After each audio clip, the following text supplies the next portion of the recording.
কোরবানির গোশত এটাকে আল্লাহ রাব্বুল আলামিন তিন ভাগে ভাগ করার জন্য আমাদেরকে উপদেশ দিয়েছেন। ফাআত'আমুল কানিআ ফাকুলু মিনহা, তোমরা কোরবানির গোশত নিজেরা খাও।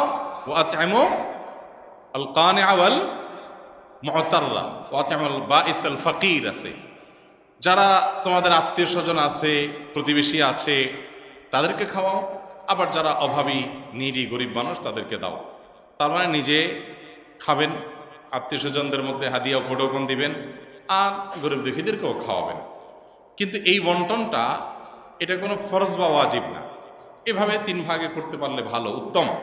কিন্তু এটা যদি কেউ না করে তাতে কোনো গুনাহ হবে না। আমাদের সমাজে সমাজের ভাগ নামে একটা ভাগ কোরবানির ক্ষেত্রে প্রচলিত আছে। অনেক এলাকাতে এলাকার কিছু মোড়ল মাতবররা তারা সকল কোরবানির পশু থেকে একটা অংশ, যে 1/3 করে তুলে নিয়ে আসেন, অথবা 1/3 পুরোপুরি না হোক বাধ্যতামূলক একটা অংশ তারা নিয়ে আসেন, এনে তারা তাদের মতো করে পুরো এলাকাতে বন্টন করেন। অনেক এলাকাতে যে কোরবানি দিয়েছে তাকেও দেয়, যে দেয় নাই তাকেও দেয়। এখন এই সমাজের ভাগ নামে যে ভাগটা বাধ্যতামূলকভাবে কালেকশন করা হয়, সেটা কোনো অবস্থাতে জায়েজ না।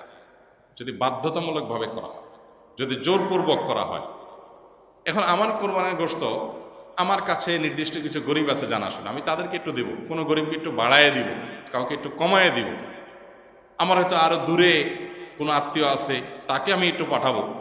এখন আপনি এসে সমাজের ভাগ নিয়ে আপনার মতো আপনি বন্টন করতেছেন। আপনি আমার থেকে নিয়ে আপনার মন মতো এভাবে বন্টন করবেন এবং সেটার জন্য সামাজিকভাবে এক ধরনের বাইন্ডিংস তৈরি করে দিবেন।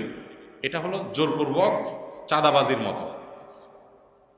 আমাকে আল্লাহ রাব্বুল আলামিন আমার সম্পদ দান করতে বলছেন, আমি সম্পদ দান করব, দান করলে আমি সওয়াব পাবো। আল্লাহ আমাকে উৎসাহিত করেছেন।